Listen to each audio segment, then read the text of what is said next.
Ani jeden gól nemal platiť. Pri prvom Vinicius jasne za čiarou a penálta zase vymyslená, jasné fauly na Villarreal neodpískané, na silu tlačia Real dopredu, aj keď na to nemajú. Čaute všetci. Asi sa čudujete, prečo ma vidíte na YouTube? Nevadí, poďme to skúsiť. Mám tu prichystané nejaké vaše hodnotenia zápasu Real Madrid-Villarreal, čo dosť mi prišli niektoré zaujímavé. Pozrieme sa potom aj na TikTok a na Instagram, pretože som akurát dal nové video. Kto ma tam ešte nesledujete, tak určite to napravte. A myslím si, že toto by bol možno aj zaujímavejší formát na YouTube, dávať nejaké dlhšie videá. Napíšte mi do komentára, čo si o tom myslíte. Určite ma tu podporte odberom, či ako sa to hovorí na YouTube. No a poďme sa na to pozrieť. Maris FCI píše, veľmi dôležité víťazství, hrali dobře. S tým akože súhlasím, veľmi dôležité víťazstvo to je. Hralo sa prakticky o to, že mohli sme ísť do čela tabulky. Ja si myslím, že extrémne dôležité víťazstvo aj pre hlavu tých hráčov, pretože potrebovali to po tom ťažkom období. A hovorím, keď stačí, že ich vypíska Bernabeu, nech ich vypíska vždy po zlom výkone. Ideme ďalej. Havlena Honza píše, počkám si na tvoj názor, máš ho na TikToku a na Instagrame, nech sa ti páči, môžeš ísť pozerať. Jan Mareš, byl to ťažký zápas venku, ale skvělý pressing hráčů. Tuto by som chcel hlavne pochváliť Mastantuona, pretože chlapci Mastantuono, fantázia. On, ako som to hovoril v tom videu, on má takú prácu bez lopty, že čo nemá podľa mňa žiadny hráč v Reále. On stratí loptu, alebo proste stratí sa lopta, instantný pressing, instantne chce tú loptu získať naspäť. Toto má podľa mňa Mastantuono možno aj najlepšie z týmu, takže za to obrovský klobúčik dole. Andrej Kanta, veľmi dobré, dúfam, že Barca stratí s Oviedom. Dobre, to nebudeme riešiť, ale áno, veľmi dobre, všetci by sme si prijali, aby Barca stratil s Oviedom, ale vieme, kde sa tabulkovo nachádzajú, vieme, že to je asi nereálne, alebo daj by, možno pri edite už vieme, ako Barca hrala s Oviedom. Ako vravím, dobré, ale mohlo byť fakt lepšie, ale hlavne, že sme vyhrali. Peťo Sviho. No, hej, tak nemôžeme čakať teraz, že Arbeloa tam je tretí alebo štvrtý zápas. Nemôžeme čakať nejaké zázraky. Možno fakt, že ani ja som mu neveril, hej, keď tam prichádzal, však som to aj hovoril vo videách. Ale vidíme, že má to potenciál a napreduje to, takže ja si myslím, že môže to byť ešte lepšie a bude to ešte lepšie, verme tomu. 8 z 10. Dobre. Za mňa s odrazenými ušami, ale inak pekne hrali. Ološko 77. Neviem, aké sú to odrazené uši, ale... Nemyslím si, že by to bolo s odrazenými ušami. Ja si myslím, že proste Real kontroloval ten zápas. I keď mal tam Villarreal, hlavne tá šanca Gerarda Morena, tý kokos, tedy som si myslel, že aj je zle. Ale myslím si, že dobre. Tam... Nepovedal by som, že to je až tak s odrazenými ušami, ale poďme ďalej. Celkem dobrý zápas, ale Mbappé mohol nechať Vinimu penáltu. Tuto som aj čakal ináč, že to spraví, ale zase Mbappé ide po góloch. Dal tam panenku dal tam panenku na Brahima, alebo teda pre Brahima skôr, na Brahima, keby to dá, tak... Dal tam panenku pre Brahima a... Dobre. OK, Mbappéčko, vieme proste všetci, že tie penálty vie kopať, som rád, že ich kope, pretože Vinco, keď ich kopal, tak to bola jedna veľká tragédia, takže asi toľko. Vini top to stejný, vlastne celý útok a záloha sa mi taky líbila, ale v obrane to trochu pokulhávalo. Odres 6-4, 6-5. S týmto si dovolím nesúhlasiť, pretože hej, nevrzgaj more. Vini top, to stejný útok záloha, dobre. Ale v obrane trochu pokulhávalo. Keby toto napíšeš po zápase s AS Monakom, tak nepoviem ani pol slova. Ale práve, že tuto bol obrovský posun v tej obrane. My sme dovolili Villarrealu len 8 striel, z toho jedna jediná išla na bránu. Takže tu si myslím, že... Neviem, či sme pozerali ten istý zápas. No a tuto presne píše Patrik 132OO. Milujem tie vaše mená, ináč to je topka. Prvý polčas zlý, ale druhý veľmi dobrý a chcel by som pochváliť Asensia a Hausena. Asensio a Hausen včera totálne vygumovali Villarreal. Ja som mal pri Hausenovi menšie pochybnosti. Ako sa vrátil z toho zranenia, ty kokos, nebol to ten Hausen, ktorého by sme chceli vidieť a ktorý k nám prestupoval. Som si myslel, že svoje sebavedomie nechal v Anglicku. Na druhú stranu v tomto zápase ukázal, že fakt, prečo sme ho kupovali. Takže súhlasím. Asensio. on ide cez bolesť, on má nejakú menšiu zlomeninu, neviem, kde teraz som to presne čítal, ale chlapci moji, Asensio, neskutočný bojovník. Za to by mu mal dať podľa mňa pochvalu každý. Bolo to také, že mali sme hrať lepšie a také šance, jak sme mali, by mali byť premieňané. Domčo 0-0-0. Akože mali sme šance, ale zase ja neviem, čo všetci očakávate ale od toho Realu teraz. Zoberte si, že oni hrali po tom pohári tretí zápas, je tam nový tréner, po hentakom období, ja si myslím, a ešte k tomu sme hrali na Villareale, my sme na Villareale vyhrali 2 z posledných 8 či 9 zápasov.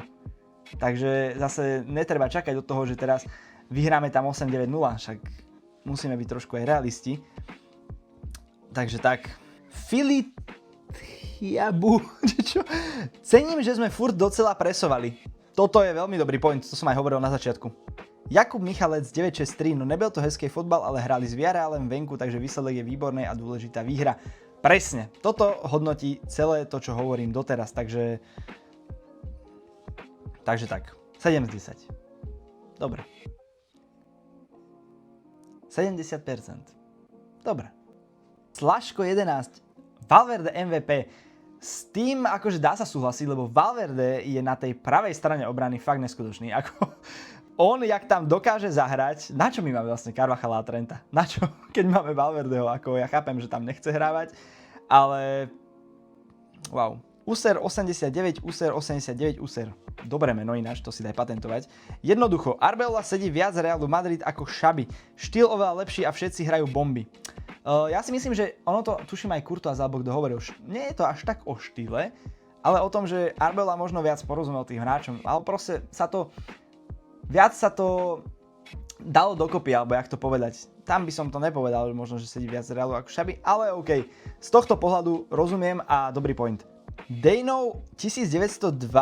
Strašne vybojovaný zápas, čo sme videli proti Monaku dneska nebolo vidno. Ale čo ste čakali, ešte raz to hovorím.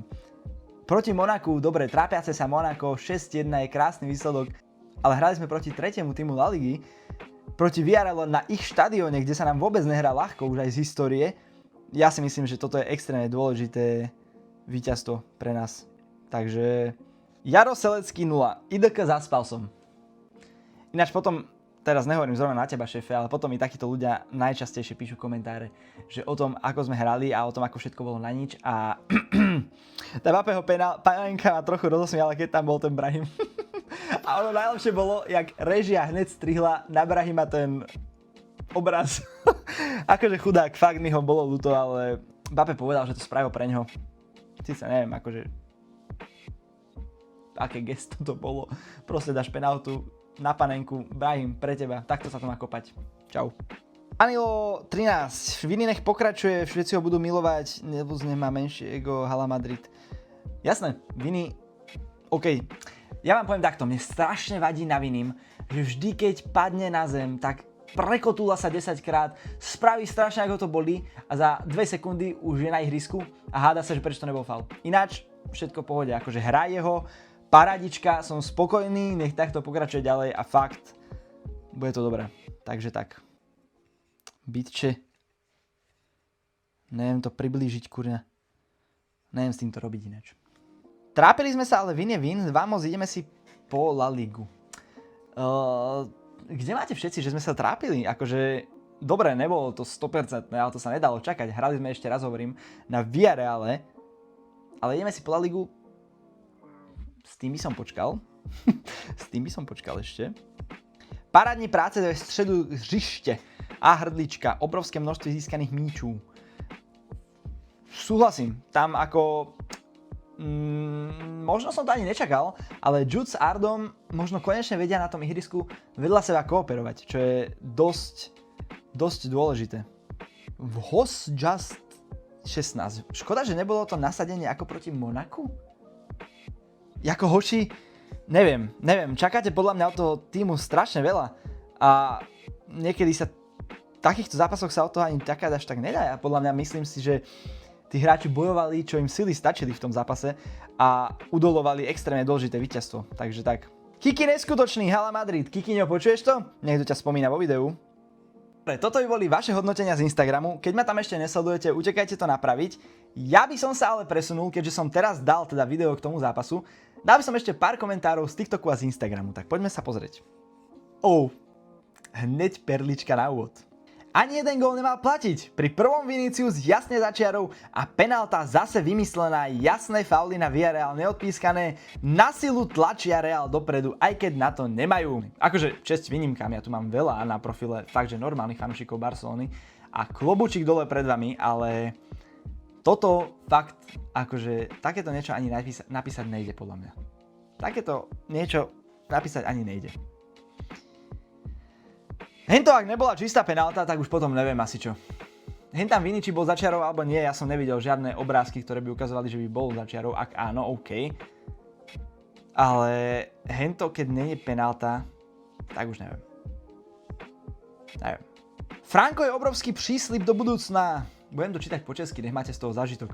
Do budoucna.